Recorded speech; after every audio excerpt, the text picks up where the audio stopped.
मैं तो अपने पाठशाला को जा रहा था, लेकिन क्या हुआ आज मेरी रास्ते में आप आए हैं, कारण क्या हुआ मुझे बहुत डर लगता है। हल कहाँ तो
मेरा घर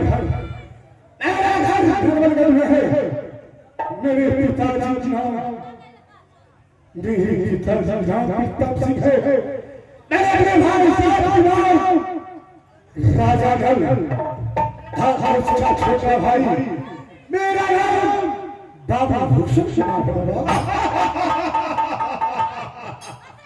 सही सही कहा तुमने, तुम्हारे भक्ति से मैं अति प्रसन्न हूँ।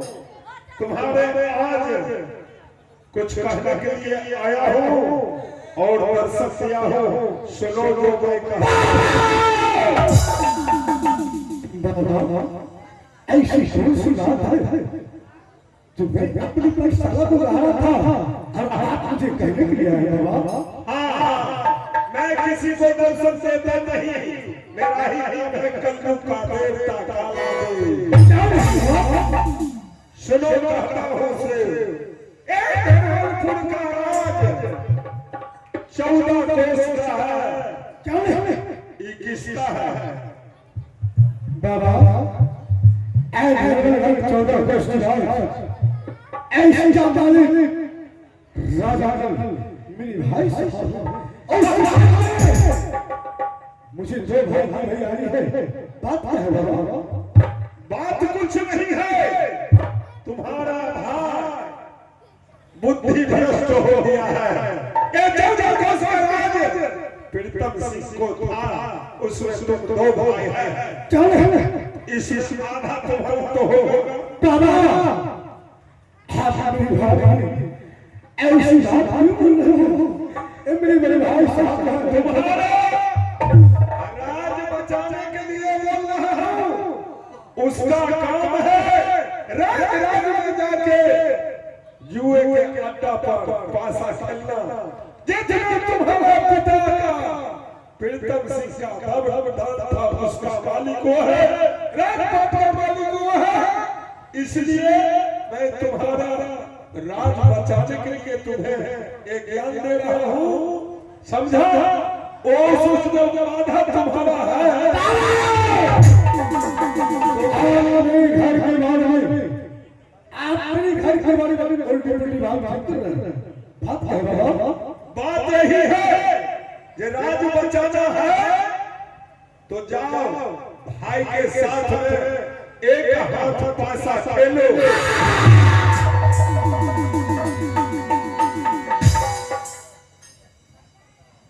बाबा जिस भाई ने मेरी अपने पिता की समान मानता हो और मेरे पिता है, आप मेरे पिता के बारे में उल्टी बात कर रहे हो। तो सुनो, अगर हमें बात के नहीं मानते हो तो कहीं पूरे राजपाट हार जाएगा तो तुम बिल्कुल भिखारी बन जाएगा।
माँ सीता जैसे घर घर भाभी बाबा आप मुझे भाई साहब के बारे में सबसे पहले गलती पूरी बात कर रहा वो मुझे बर्दाश्त है लेकिन बाबा आपने मुझे कहा है बड़े भाई साहब के साथ जुआ खेलने के लिए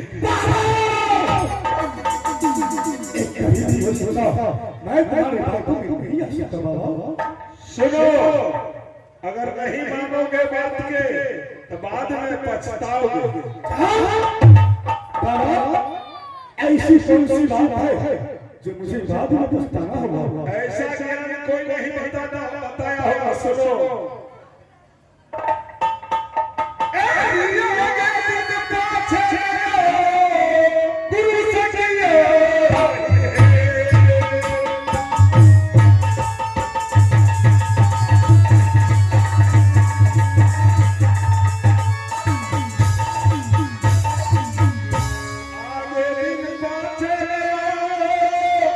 गुरु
से हमारी बात को नहीं मानते हो ना तो बाद में पछताओगे बाद में पछताओगे बात के तुम मान जाओ अगर ये राज पिता को दिया हुआ संपत्ति बचाना है तो उसका भी अधिकार है और तुम्हारा भी अधिकार है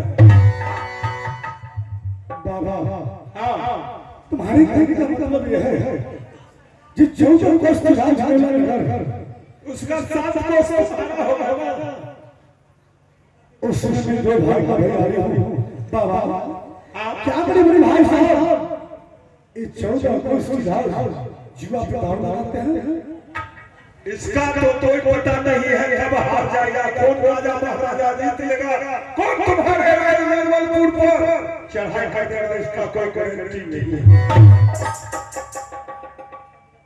ये बात के पहले सोच लो बाबा हाँ क्या आप मुझे सच सच कह रहे हैं सत्य बात बता रहा हूँ तुम्हारा राज बचाने के लिए तुम्हारा संपत्ति बचाने के लिए मैंने प्रकट हुआ तुम्हारे सामने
नगर की राज अगर ये ढाई भाई लगाते हैं तो मेरे हाथ की बात मानकर बाबा ढाई साहब के साथ जुआ खेलेंगे। बस एक हाथ जुआ खेलो, तुम्हारा राज बन जाएगा भूषण सिंह का जीत और राजा दल का हार हो ठीक है बाबा, तुम्हें भैया जी के साथ जुआ खेलाऊंगा। जाओ। हो मेरे संग के बाबा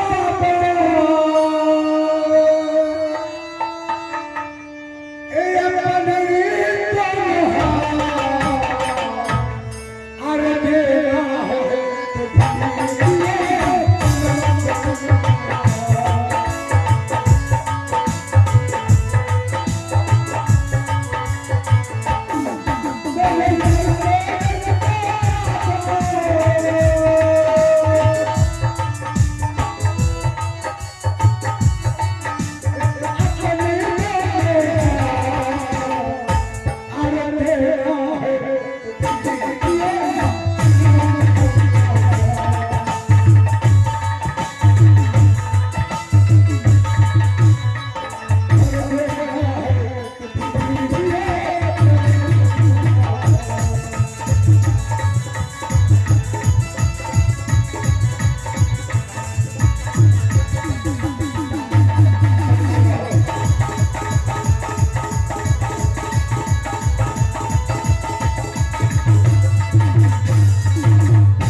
भाई के साथ एक हाथ भाषा खेलो, मैं अपना मंदिर को प्रस्थान करता हूँ।